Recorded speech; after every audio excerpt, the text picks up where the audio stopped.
Hey, it's Joe Crump. This is a new series of videos that I'm creating, and what I'm doing this time is a whole series of videos of outrageous claims that I've made over the years, and I'm kind of bringing them all together into one series. And I'm going to make the claims again, and then I'm going to show you how I can substantiate those claims, and hopefully give you a better understanding of the stuff that I teach and why the stuff that I teach can work for you. Even though it may sound outrageous on the surface, there is an underlying technology, there is an underlying science to what we're doing, and I'm going to show you that as we go. This first one, the title is How to Own $1 Million of Real Estate in 1 year.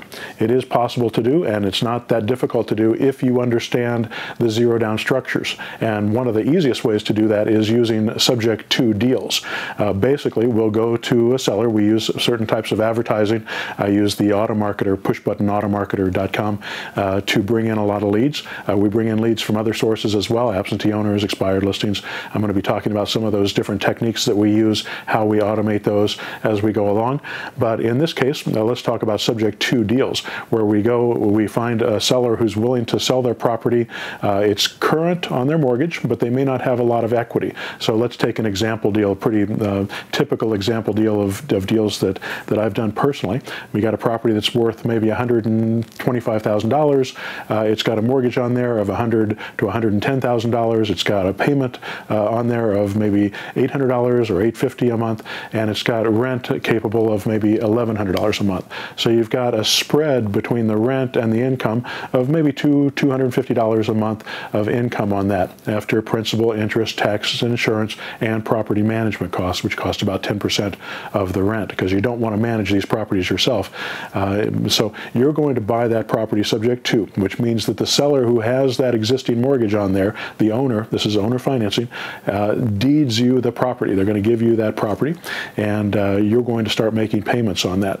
I've talked about subject to and how to do subject tos and how to structure them and all that in other videos, and I don't have the time to do it on this video, but just know that they deed it to you. It is legal. We do get around the due on sale clause. We have ways to make all that stuff happen, and we start making payments on that property, and we put a lease option buyer in that property. So let's say we'll go out and find a lease option buyer. That lease option buyer will give us $3,000, $4,000, $5,000 on a property of this type, and then they'll also give us the first month's rent, and then they'll start making monthly payments on that. So we'll be making the payments to the bank. We'll get the initial $4,000, $5,000 in lease option fees, and you probably want to put that money aside into an escrow, at least so you have a reserve on, at least on the first couple properties you want to do that. So you'll have that money in reserve.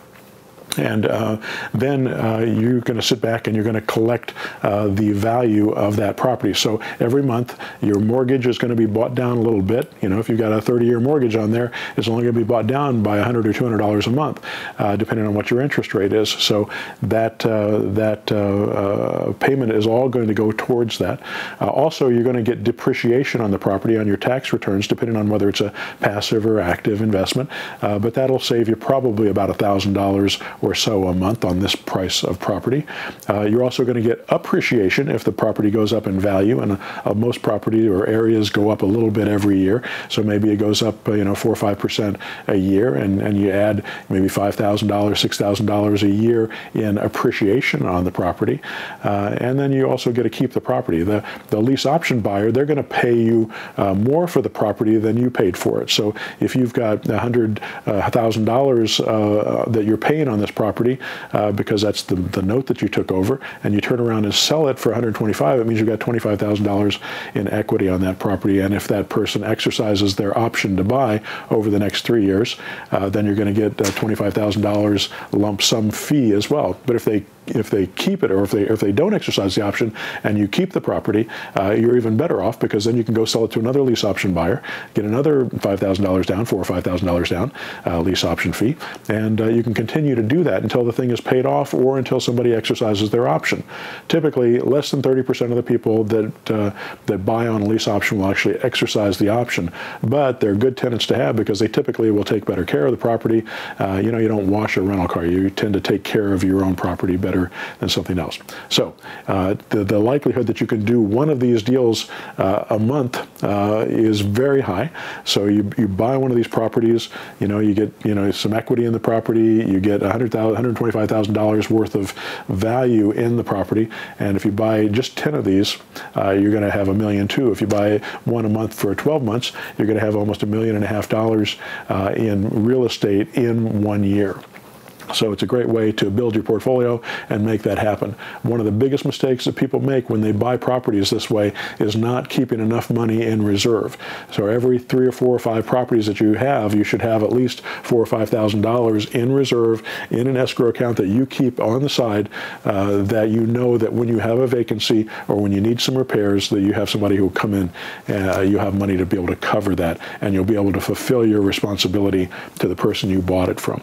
You're not going to have your credit on the line. You're not going to have any money down on the property, so it's not going to hurt you if you default, but it is going to ruin your credibility with your seller. And if you take these seriously, you're going to want to make sure that your sellers are protected as well as your buyers. You want to make sure everybody's taken care of in these transactions. That's why we try to take control of them this way.